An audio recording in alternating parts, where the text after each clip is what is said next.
So what do you think about Detroit? What do you mean?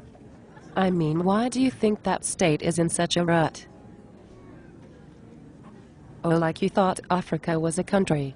First of all, Sarah, Detroit is a city. Detroiters are not to blame for the automotive industry effects that were left on it. You know, you should really think before you speak.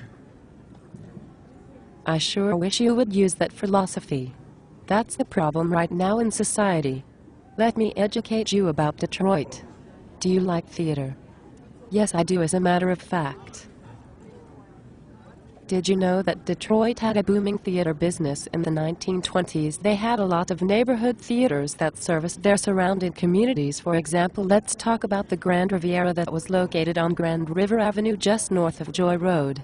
It was situated in a thriving Jewish community back in those days, amongst other thriving businesses. When then the blacks started to move into that area of Detroit, in the 1960s the Jews started to leave and relocate. There was white flight and sprawl occurring then. Sarah, the auto factories had replaced many of the jobs that the blacks held in their establishments, with machinery reducing the need of the labor workforce. This was called automation.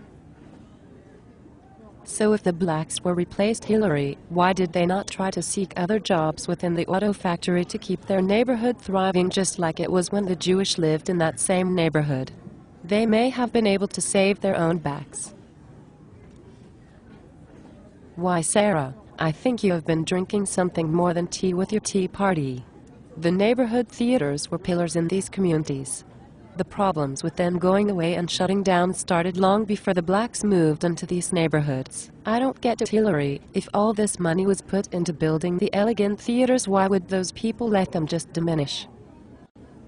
Those people you speak about, Sarah, lost employment. Capitalism that generated inequality in the workplace made it hard for the blacks to gain equal opportunity.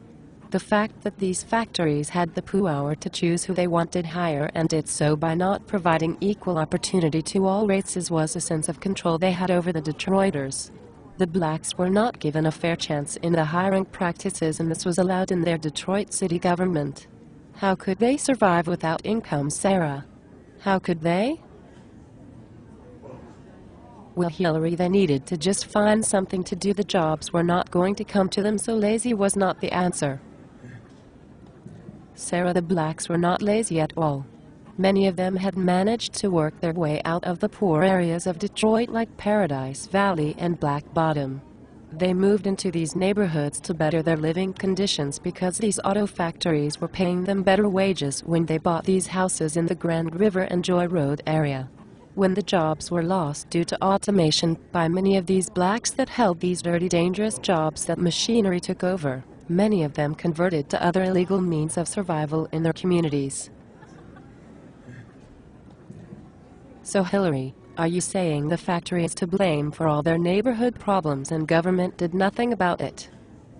Am I understanding you correctly?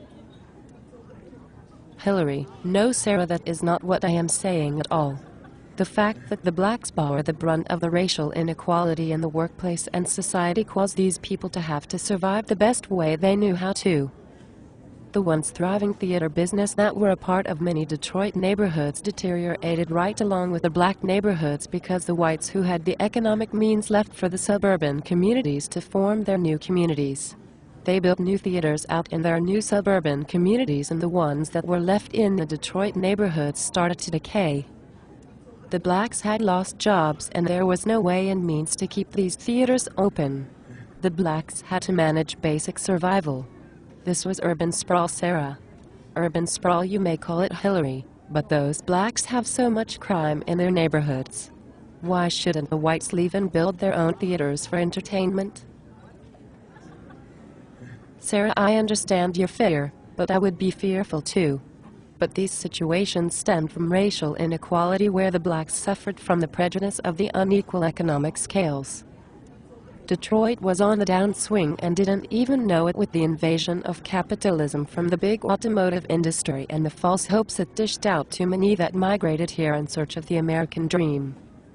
Because this Riviera theater was situated in one of the predominantly black neighborhoods in the 1970s, there was no interest to further its cause when it closed and started to decay until it was demolished in the 1990s.